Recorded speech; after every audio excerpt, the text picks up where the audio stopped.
So అదే అజయ్ చెప్తున్నాడు 20 days before director was like very particular, నాకు ఇలా కావాలి ఇలా చేయాలని. ఇట్స్ వెరీ నైస్ యాక్టర్స్కి ఈజీ, ఎందుకంటే ఆ గోల సౌండ్ హారన్ అక్కడ డైలాగ్ వినపడదు.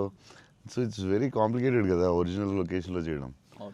సో అది మంచి పని చేశారు చాలా. It's very very nice. నేను ఎప్పుడు ముందు అలా చేస్తారని తెలియదు నాకు, but yeah it's nice. So నీకు అది చాలా బెటర్ అయి ఉంటుంది కదా. డెఫినెట్గా టైం ఒకటి ఒకటి అండ్ అదొక రియల్ ఫీలింగ్ అన్న. Because we wouldn't have been able to create that Chennai otherwise. Definitely we can't. Really కదా. So how did you feel? It was incredible, sir, and వాళ్ళు చెప్పినట్టు Chennai is also a character. Yeah, it is a very important character, yeah. And so workshop అనేది just మా artist మధ్యనే కాకుండా it was also like doing workshop with the city character Chennai. But how did you feel? It wasn't hard, like with horn, people around suddenly coming and disturbing. Full madness అసలు. Yeah, how is హడావుడి మధ్యలో traffic. దాంట్లో కష్టాలు ఏంటి చెప్పు. Actually కష్టం పాపం director and దిల్ టేక్ ఆయన బైక్ రైడర్ కాబట్టి. బట్ నేను like in Pondy Bazaar and all you shot in very difficult places కదా. ఏంటి కష్టాలు ఏంటి, ఏం జరిగింది? Funniest parts were sir, like especially metro station ముందర షూట్ చేస్తున్నప్పుడు వెరీ ఇంటెన్స్ ఫైట్ సీన్, ఆ మూడ్ లో ఉంటే సడన్ గా మధ్యలోంచి జనాలు నడుచుకుంటూ వెళ్ళిపోతారు. And you know to really like hold our ground and అలా ఫ్లయింగ్ థింగ్స్ పట్టించుకోకుండా ఒక వెరీ టఫ్. బికాస్ సంతోష్ ఎలాగా సూపర్ యాక్టర్ కాబట్టి మేబీ నువ్వు మేనేజ్ చేస్తుంటావు. But for you how was it? Like suddenly people come they look at your face, సడన్గా నీ మొహం చూస్తారు, డైలాగ్ చాలా సీరియస్గా చెప్తుంటే సంతోష్ మొహం చూడాలి. ఎవరు వచ్చి నీ మొహం ఇలా చూస్తుంటారు, ఎన్నాడు అదే ఎవరు తిడతా ఉంటారు, మధ్యలో ఈ లొకేషన్ ఇది ఎవడరా బాబు వీళ్ళు మేము వెళ్తుంటే దారిలో అని ఇవన్నీ ఉంటాయి కదా. So problems, how did you feel? అవును, that was the beauty sir. I feel in retrospect అలా ఆలోచిస్తూ కూర్చుంటే it's lot of fun, but we know for a fact that shooting మధ్యలో ఆ వాతావరణంలో కొంచెం రోడ్ క్రాసింగ్ టెన్షన్ వచ్చిందా? అయ్యో బాబోయ్, మధ్యలో రోడ్ క్రాసింగ్ అది నాకు సీన్ గుర్తుంది. నువ్వు నిజంగానే ఆపుతున్నావు. సో వాళ్ళకి తెలియదు కెమెరా ఉందని, నిజంగా ఆపేవు, నువ్వు నిజంగా వెళ్ళావు. So no one knows the shooting లేదని తెలియదు. అదే అర్థం అవుతుంది. అది మధ్యలో సడన్ గా వచ్చారా ఏంటి, నువ్వు ఇలా భయపడ్డావు ఒకసారి? అసలు చెన్నై రోడ్ల మీద నడవడం, బండి నడపడం అనేది అసలు మామూలు కష్టం కాదన్న. బైక్ కూడా ఆ సూట్ కేసు, పెద్ద సూట్ కేసు, ఎదరో బ్యాగ్, దానికి కూడా సిగ్నల్ రాగి అవన్నీ ఒరిజినల్. ముందు ఒక ఆమ్ని వ్యాన్ లో కార్ పెట్టేసి అది 3 రోజులు ట్రాఫిక్ లో ఆపి ఇక్కడ డైలాగ్ చెప్పి వెళ్ళడం అది చాలా కష్టం కదా. దాదాపు లైఫ్ అండ్ డెత్ అన్నారు యాక్చువల్గా. మలేషియాలో ఒకసారి ఇలా చేసాం బిల్లాకి, లొకేషన్లో తీసుకుని కార్ డ్రైవ్ చేయాలి, రెడ్ కార్. అది car is much easier than bike. And అమ్మాయి అండ్ లగేజ్ అది చాలా కష్టం. సిగ్నల్ ఆపి అక్కడ డైలాగ్ చెప్పడం, నాకు డైలాగ్ లేదు దాంట్లో. So it was very tough. అంటే నీకైతే ఇంకా చచ్చి ఊరుకున్నట్టు అయితే. అసలు నాకు చెన్నై రోడ్లు అంటే కొంచెం చిన్న ఒక ట్రామా ఉందన్న. బండి మీద మొత్తం తిరిగేశారు, ఆల్మోస్ట్ 3 days షూట్ చేశారు. అంటే సాంగ్ ఉంది, ఆ సాంగ్ లో ఇల్లు రెంట్ కోసం తిరిగే అన్ని కూడా బైక్ మీద ఒరిజినల్ డ్రైవింగ్, ఆ సూట్ కేసు, బ్యాగ్. బట్ ఆ సౌండ్ లో you could hear his voice. గట్టిగా మాట్లాడాడు. అండ్ అది కూడా ప్రాక్టీస్ చేస్తాం, అది కూడా బిఫోర్ ప్రాక్టీస్. దానికి కూడా బండి వేసుకుని ముందర తిరిగారు. సేమ్ టెక్నికల్ టీమ్ ఎవరు ఉన్నారో అందరూ కెమెరా ముందు పెట్టి అందరూ విల్ గో. అందుకే రియల్ ఫీల్ వచ్చింది. యాక్టర్స్ కి కష్టమే కానీ బట్ టోటల్ ఫిల్మ్ చాలా హెల్ప్ అవుతుంది. అండ్ డెఫినెట్గా యాక్టింగ్ వైజ్ కూడా ఒక చిన్న హై అన్న. అంటే ముందు ఎప్పుడు చేయలేదు అలాగే? లేదన్న, ముందన్ని కంట్రోల్డ్ అట్మాస్ఫియర్స్, ఇది అసలు ఇది కొంచెం కొత్తగా చేశారు. I feel like even nature forced us to be real, sir. ఎందుకంటే all the rain sequences that we had planned, full preparation తో వెళ్తే with the water tanks, అదంతా కూడా ఒరిజినల్ రెయిన్. అది సీక్వెన్స్ ఉంది కదన్న, ఫస్ట్ సీక్వెన్స్ అది యాక్చువల్లీ ఒరిజినల్ రెయిన్. మేము ప్లాన్ రెయిన్ చేసుకున్న సెటప్ అన్ని పెట్టి రెడీగా ఉంటే హెవీ రెయిన్ పడింది. అవునా ఇది ఈ విషయంలో కెమెరామెన్ అసలు సూపర్ సపోర్ట్. కెమెరామెన్ సపోర్ట్ చెప్తే దినేష్ పురుషోత్తం అతను ఈవెన్ బిఫోర్ 20 days ప్రాక్టీస్ అప్పుడు కూడా ఆయన ఉన్నాడు, కెమెరామెన్ కూడా ఉన్నాడు everyday. Super hill B side always. Always. Super very sir nice. మీరు విజయవాడలో పునుగులు ఎప్పుడైనా ట్రై చేశారా? నాకు విజయవాడ పునుకులు చాలా ఇష్టం యాక్చువల్లీ. ప్రమోద్ ఇంటి దగ్గరే ఉండేది. ఒక సమ్మర్ హాలిడేస్ ప్రమోద్ నేను best friends, like cousins and best friends. So Pramod ఇంటి పక్కనే ఉండి, సో వాళ్ళ ఫాదర్ మమ్మల్ని వెస్పా మీద కూర్చొని పెట్టి ఫ్రంట్ సీట్లో, నేను front seat, Pramod back, full speed వెళ్ళేవారు ఆయన వెస్పా మీద. వెళ్ళి ఆ పునుకుల దగ్గర తీసుకెళ్తే అసలు still I remember that. Vijayawada వెళ్ళినప్పుడు కార్లో కూర్చొని మెల్లగా పునుకులు తిందామా అని. Too good. నేను అసలు అలాంటి పునుకులు ఎక్కడ తినలేదు లైఫ్లో. స్మాల్ చిన్న దాంట్లో పెట్టి దాని మీద చట్నీ వేసి, ఇంకా నాకు వాటర్ వస్తుంది. బజ్జీలు అన్నీ సూపర్, కానీ ఆ పునుకులు మాత్రం ఎక్సలెంట్, అసలు ఎక్సలెంట్ అండ్ ఎక్సలెంట్. పునుగులు is an emotion sir. It is seriously. Every ఒక ఊరికి ఒక ఫుడ్ ఏదో స్పెషల్ ఉంటుంది కదా, దాని ఇంకా వాటర్ వస్తుంది. టూ గుడ్ అసలు. మళ్ళీ అలాంటివి ఎప్పుడు తినలేదు. సో విజయవాడ దారిలో వెళ్ళినప్పుడు, షూటింగ్ వెళ్ళినప్పుడు అక్కడ ఆకి పునుకులు తిందామంటే, నేను అన్ని నైట్ ట్రావెల్ చేస్తాను. ఇప్పుడు నైట్లో పునుకులు ఉండవు కదా బా అనుకుని మళ్ళీ. అన్న మా అందరికీ బుజ్జిగాడ్ అనేది అసలు ఐకానిక్ అన్న, ఎమోషన్. కానీ నేను మిమ్మల్ని కలిసినప్పుడల్లా ఇది చెప్దాం అనుకున్నా, నాకు ఏక్ నిరంజన్ ఫేవరెట్ అన్న. నాకు నిజంగా ఏక్ నిరంజన్ అంటే పిచ్చి. ఎందుకంటే చోటు క్యారెక్టర్లో యాటిట్యూడు, అది అది అదొక ఇర్రిప్లేసబుల్ యాటిట్యూడ్ అన్న. చాలా అండర్ రేటెడ్ జెమ్ అన్న ఏక్ నిరంజన్ అనేది.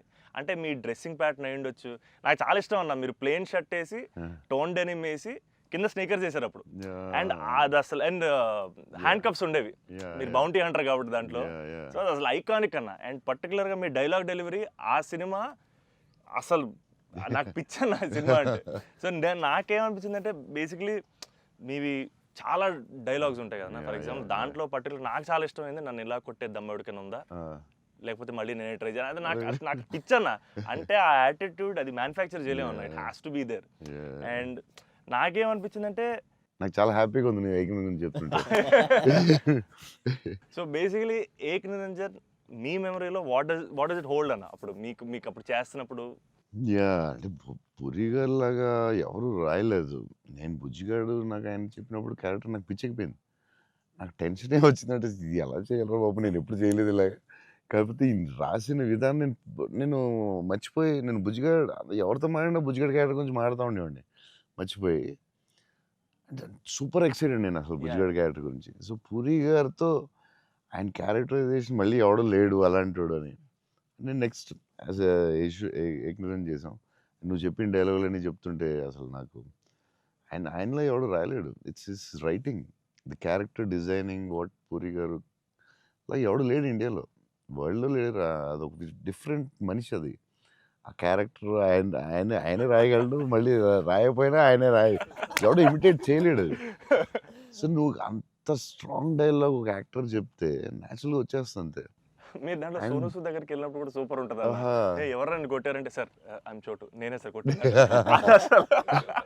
నాకు ఏకనిరంజన్లో చాలా ఫేవరెట్ ఏంటంటే, ఏడుస్తూ ఉంటాడు కదా, ఏంటి మగవాళ్ళు ఏడుస్తారా అంటే, ఎవడన్నా ఏడుస్తాడు బాధ. అది భలే రాసేది అనిపించింది ఆయన.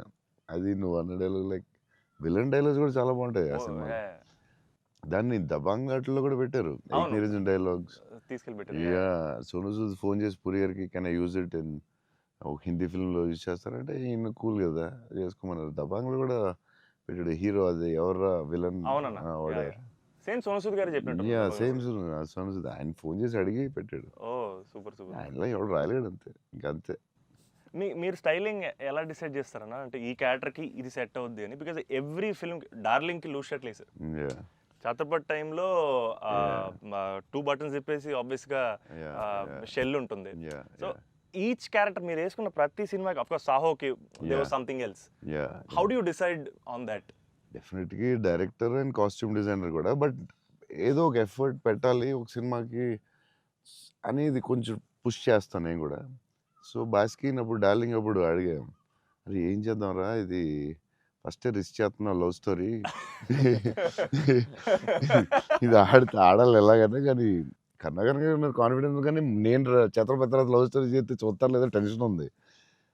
సరే ఇది కొంచెం జాగ్రత్త చేయాలరా, మన రిస్క్లు వద్దు, ఆల్రెడీ ఒక రిస్క్ చేస్తున్నా వద్దు అని ఆడు ఒక డ్రెస్ ఏదో చూపించాడు. చూపిస్తున్నాడు వేరే డిఫరెంట్. ఈ లూజ్ డ్రెస్ ఏంట్రా బాగుంది అన్నాను. ఇచ్చేద్దామా డల్లింగ్ అన్నాడు బాస్కి. అంటే కొంచెం రిస్కే కానీ వెళ్ళిపోదాంరా అన్నాను. చేసేద్దాం డల్లింగ్, బాగుంటుంది, నీ హైట్కి బాగుంటుంది అన్నాడు. నువ్వు కాన్ఫిడెంట్గా ఉన్నావు కదా అని. ఎందుకంటే ఇది చూపిస్తే ఎవడో ఇంపాసిబుల్ అది యాక్సెప్ట్ చేయడం. కర్ణాకర్ గారు సూపర్, కానీ బట్ నార్మల్గా ఎనీ ఫిలిం మన ఒక డైరెక్టర్కి వెళ్ళి లూజ్ డ్రెస్లు నేను వేస్తానంటే ఏంటి మీరు టైట్ వేయాలి, మీరు ఇలా ఉండాలి అంటారు కదా బేసిక్లీ. కానీ లక్కీలీ కర్ణాకర్ గారు యాక్సెప్ట్ చేశారు. కానీ మేము అనుకున్నాం అంత ఈజీగా యాక్సెప్ట్ చేయరు, కానీ మేము ధైర్యం చేసి చేస్తాం. అదొక స్టైల్ అంతే. అది మేము చాలా మోసపోయాం అన్న. మీరు వేసుకున్న బట్టలన్నీ కొనేసుకొని, అవి మీరు వేసుకున్నారు కాబట్టి బాగున్నాయి, మేము వేసుకున్న మా మీద ఎలాడుతున్నాయి అవన్నీ లూజ్ షర్ట్లు. అంటే అదొక యా, దాన్ని కరెక్ట్గా వేయాలి. లూజ్ డ్రెస్ మాత్రం జాగ్రత్తగా వేయాలి. నీకు బాగుంటుంది, నువ్వు టాలే కదా. కాకపోతే అది అప్పుడు ఎక్కడ చూడలేదు కదా. సో అది కొంచెం మనం వేసుకుంటే రిస్క్. జనాలకు తొందరగా అందరూ ఏంటి అందరూ లూజ్ ఉంది, అక్కడ లూజ్ ఉంది, ఎక్కిస్తారు లూజ్ ఉంది, ఇది లూజ్ ఉంది, అది ఉంది. కావాలని దానికి ఒక క్యారెక్టర్ పెట్టాం. ఆ లూజ్ జారుతా ఉంటే బస్కి ఒకటి జారి ఇలా పెడదాం, దాన్ని లేపుతా ఉంటాను, ఒకటి ప్యాంట్ లేపుతా ఉంటాను. కావాలని దానికి ఒకటి డిజైన్ చేసాం. యా, నువ్వు అడిగితే యా, అప్పుడు ఆ టైంలో రిస్క్ అది. ఇప్పటికే అజయ్ అని అడుగుతుంటాను ఇప్పటికీ. అంటే నాకు ఇప్పుడు అన్న, ఇప్పుడు ప్రభాస్ అన్న ఏ షర్ట్ కొంటున్నారు, షాపింగ్ వెళ్తే ఏం షాపింగ్ చేస్తారు, ఆయన షాపింగ్ స్టోర్లు అని చెప్పేవాడు. బికాజ్ నాకు ఆయన ట్రెజర్ ట్రోవ్ ప్రభాస్ అన్న స్టోరీస్. అజయ్కి నాది ఒక స్టోరీ ఉంది, చెప్పచ్చో లేదు, తర్వాత కాకపోతే నచ్చకపోతే తీసే. అజయ్ ఏంటంటే ఏ సినిమాకి రాదు, మన బుజ్జిగాడికే మిలాన్ వెళ్ళాం. బుజ్జిగాడి డ్రెస్సింగ్ చింపేయాలని డిసైడ్ అయ్యాం. సరే ఎక్కడ బాస్కిని అడిగాను, బెస్ట్ వరల్డ్స్ బెస్ట్ ప్లేస్ చెప్పు బాస్కి అండి. మిలాన్ ఇస్ ద బెస్ట్ అన్నాడు. Okay will go to Milan. So Milan వెళ్ళాం, అజయ్ మేము అందరూ వెళ్ళాం. వెళ్ళి నేను షాపింగ్ సూపర్ ఫాస్ట్, అంటే కంగారు వచ్చేస్తుంది. అంటే ముగ్గురు ఫ్రెండ్స్ ఒకళ్ళు క్రెడిట్ కార్డ్ బిల్ కడతా ఉంటారు, ఒకళ్ళు నేను వేరే షాప్కి వెళ్ళిపోతాను ఆ టైంకి. వేసుకుని ఇప్పి అది సూపర్ ఫాస్ట్. 30 షర్ట్లు ఉంటాయి. అంటే ఇప్పుడు షర్ట్లు వేయట్లేదు అసలు, ఇప్పుడు ఆ బతుకు ఎక్కువైపోయినట్టుంది. ముందు అట్లీస్ట్ వేసుకునేవాడు, ఇప్పుడు వేసుకోవట్లేదు. అది దాన్ని ఇప్పుడు ఇంకా ఫాస్ట్. సో ఆ ఫాస్ట్లో నేనంటే దాని మీద ఉంటాను. నేను బాస్కి ఈ డ్రెస్ బాగుంటుందా, ఇది బాగుంటుందా, అది బాగుంటుందా అని ఆలోచిస్తున్నాం. అజయ్ వచ్చి పాపం హెల్ప్ చేద్దాం. నేను నాకు షాపింగ్ ఎక్కువసేపు కూర్చుని దాన్ని గంట సేపు చూసి ఆ టైప్ కాదు నేను. అది బాగుంది తీసే, బాగుంది ఒక ఇవన్నీ వేసి ఇవన్నీ వేసి. అంటే నేను అదేంటిది డ్రెస్సింగ్ రూమ్లో ఎంత గొప్ప ఉంటుంది, ఇలా ఇలా ఇలా దాటుకుని రావాలి, అన్ని వేసుకుంటాను. సో అజయ్ పాపం ఏదో హెల్ప్ చేద్దామని వచ్చి మంచి మిలాన్లో ఎక్కడో ఏదో షాప్లో ఉన్నాం. బాస్కి నేను టపటపడ 3 days ఉంది, టపటపడపడప చేయాలి ఫాస్ట్. కానీ నేను పాప అజయ్ వచ్చి డల్లింగ్ ఇది బాగుంది అన్నాడు. ఓకే డల్లింగ్ అది బాగుంటే అది పెట్టే డ్రెస్సింగ్ రూమ్లో అన్నాడు. కానీ ఎంతో కదా అజయ్, ఇది కూడా బాగుంది అన్నాడు. నా ఫ్లో మిస్ అయిపోతుందని, సరే డల్లింగ్ అది కూడా పెట్టే షోరూమ్, ఇదైతే అదిరిపోద్ది అన్నాడు. అప్పుడు నేను కొంచెం ఇచ్చాను కొంచెం. అజయ్ సినిమా షూటింగ్ టైం లేదు, 2 days ఉంది, ఏం చేయాలో బాస్కి ఏం చేస్తాం, నువ్వు కొంచెం గట్టిగా ఇచ్చాను. బయటికి వెళ్ళిపోయి షాప్ బయటికి వెళ్ళి నాకెందుకు ఏదో హెల్ప్ చేద్దాం అనుకున్నాను, నాకెందుకు. తర్వాత వీళ్ళందరూ చెప్తున్నారు అజయ్ నేది వేసేవా తిట్టేసేవా అంటే మరి ఏం చేయమంటావు, టైం లేదు. అజయ్ ప్రతి షర్టు చూసి ఆపుతున్నాడు, 10 షర్ట్లు చూపించాడు, నాకు అంత టైం లేదు. కానీ ఆ ట్రిప్ సూపర్ ఎంజాయ్ చేసాడు అసలు, మామూలు ట్రిప్ కాదు అది. మేము ఎక్కడి నుంచి వెళ్ళాం, మేము బెల్జియం, ప్యారిస్ వస్తే టైర్డ్ అయిపోయాం కదా అప్పటికి. బెల్జియం, ఆమ్స్టర్డామ్, ప్యారిస్ వచ్చేసరికి టైర్డ్ అయిపోయి బయటికి కూడా వెళ్ళలేదు. 2 days ట్రిప్ ఫాస్ట్ గా వెళ్ళాం. eiffel tower మాత్రం ఒకటి చూసాం, ప్యారిస్ లో ఏం చూడలేదు. చాలా ఫాస్ట్ ట్రిప్ వేసాం. అది రాంగ్ స్విట్జర్లాండ్ కరెక్ట్. చాలా బాగా ఎంజాయ్ చేసాం. సైకిల్ ట్రైన్ లోనే తిరిగేవాళ్ళం మేము అన్ని. ట్రైన్స్ లో వెళ్ళిపోయాం. Beautiful trip that was. Trip అది. అన్న నేను ఒక షాకింగ్ న్యూస్ విన్నానన్న. అంటే మీకు కొంచెం ఓవర్ అనిపించినా, మీరు నన్ను కొట్టినా తిట్టినా సరే నాకు లైట్గా ఓవర్ అనిపించింది అన్న. అంటే ఏంటి వేరే స్టేట్స్ నుంచి కూడా స్విగ్గీ చేసుకుంటున్నారని బయట టాక్. అందరూ నా ఫుడ్ గురించి రాజమౌళి గారు నువ్వు అందరూ. యా నేను అప్పుడప్పుడు వేరే స్టేట్ నుంచి కూడా స్విగ్గీ తెప్పిస్తాను. యా సో బాంబేలో షూటింగ్ ఆదిపురుష్ చేస్తున్నాం. చేస్తుంటే ఓం రావుతో అందరూ కూర్చున్నాం. అందరూ అదే చీట్ మీల్ ఆ రోజు. సీరియస్ స్పెషల్ ఏం చేద్దాం, బాంబే కాదు నీకు స్పెషల్ ఫుడ్ తెప్పిస్తా అన్న. ఏం చెప్పిస్తామంటే చెన్నై ఫుడ్ తెప్పిస్తా అన్న. ఓకే అయితే చెన్నై ఫుడ్ అని చెప్పి వెయిట్ చేస్తున్నాడు. 10 అయింది, 9 అయింది, ఏంటిది ఫుడ్ రావట్లేదని, నువ్వు ఇవన్నీ తినకు ఈరోజు చెన్నై ఫుడ్ తినాలని. సరే ఓకే వెయిట్ చేస్తున్నా 2 hours అయింది, ఇంకెంతసేపు అనండి. ఉండి మరి రావాలి కదా వస్తుందండి.